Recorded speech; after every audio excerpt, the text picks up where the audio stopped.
আসসালামু আলাইকুম। আমি আফরিন বলছি সাভার থেকে। আপনারা দেখছেন আফরিনস ডেইলি ডায়েরি।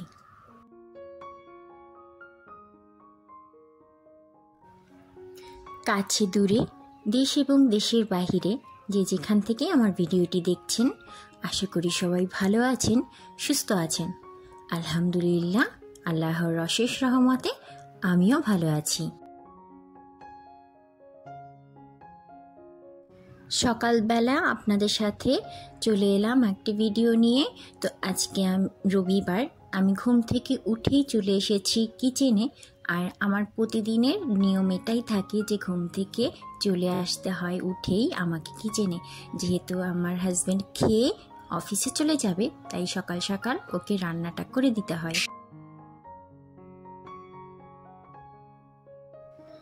দেখতেই পেলেন আমি ভাতটা চড়িয়ে দিয়েছি, আর এখন চিংড়ি মাছটা ভুনা করে নিব। আর অফ ক্যামেরাতে আমি একটি সবজিও রান্না করে নিয়েছি।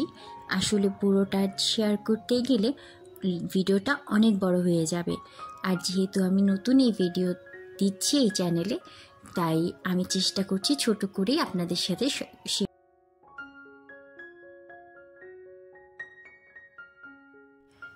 আমার ভিডিওটি যারা দেখার জন্য ক্লিক করেছেন, প্লিজ একটি লাইক করে দিবেন। আপনারা আমার ভিডিও সম্বন্ধে কিছু বলতে চাইলে কমেন্ট বক্সে কমেন্ট করতে পারেন। আর আমার ভিডিও ইন ফিউচার আরও দেখতে চাইলে আমার চ্যানেলটিকে সাবস্ক্রাইব করে আমার পাশে থাকতে পারেন। আর যারা অলরেডি করে ফেলেছেন তাদেরকে জানাই অসংখ্য ধন্যবাদ।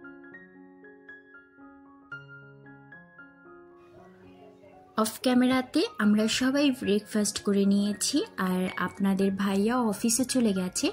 অফিসে যাওয়ার পরে আমি আমার ঘর গোছানোর কাজগুলো শুরু করে নিয়েছি।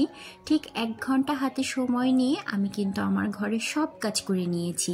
বিশেষ করে আমার হেল্পিং হ্যান্ড আসার আগ পর্যন্ত ঘরের ফার্নিচার ক্লিন থেকে শুরু করে ঘরটা গোছানো, ঘরের টুকটাক যে পরিষ্কারের কাজগুলো আমি করে নিই আমার হেল্পিং হ্যান্ড আসার আগে, তো সেগুলোই করে নিচ্ছি।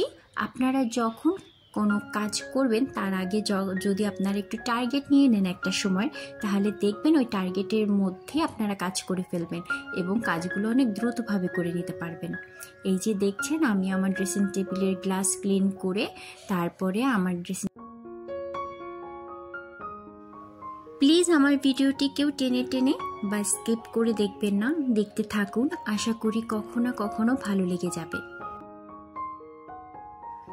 জানেন, আমি যখন প্রথম সংসার লাইফে আসি, তখন আমার না ঘরের কোনো কাজ, আমি যেহেতু বিয়ের আগে করিনি, তো বিয়ের পরেও না করার কোনো ওরকম ইন্টারেস্ট খুঁজে পাইতাম না। জাস্ট রান্না করতাম, উপরে একটু গুছাতাম, আর সারাদিন মোবাইল দেখতাম। তো একদিন মোবাইল দেখতে দেখতে আমার সামনে না ভ্লগ ভিডিও আসে। তো ভ্লগ ভিডিও যখন আসে তখন দেখা যাচ্ছে আমি ওই ভ্লগগুলো দেখতে দেখতে আমার ভ্লগ দেখার প্রতি অন্যরকম একটা ভালো লাগা তৈরি হয়। যখন এই ডেইলি ভ্লগগুলো দেখি, তখন আস্তে আস্তে আমি ঘরের কাজের প্রতি একটা আকর্ষণ খুঁজে পাই।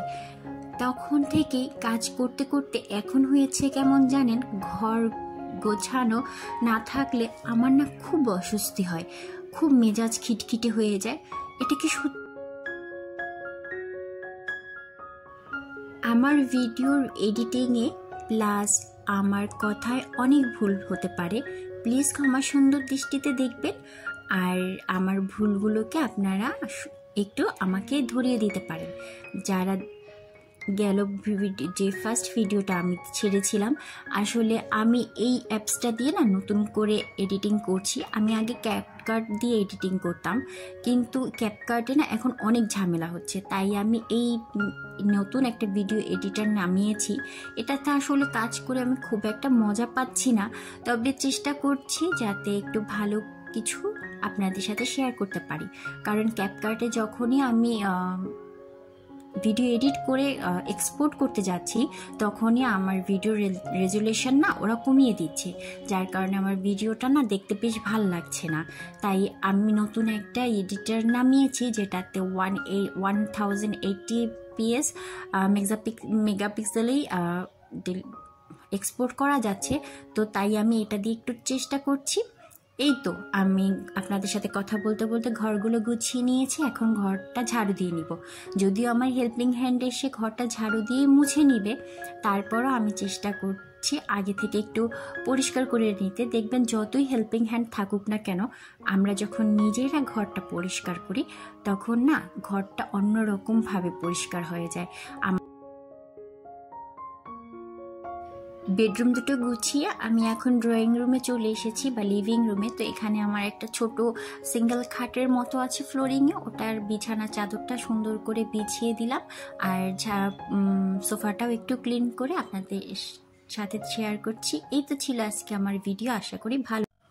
আপনাদের কাছ থেকে এখান থেকে বিদায় নিচ্ছি। আপনারা সবাই ভালো থাকবেন, সুস্থ থাকবেন। আল্লাহ হাফেজ, আসসালামু আলাইকুম।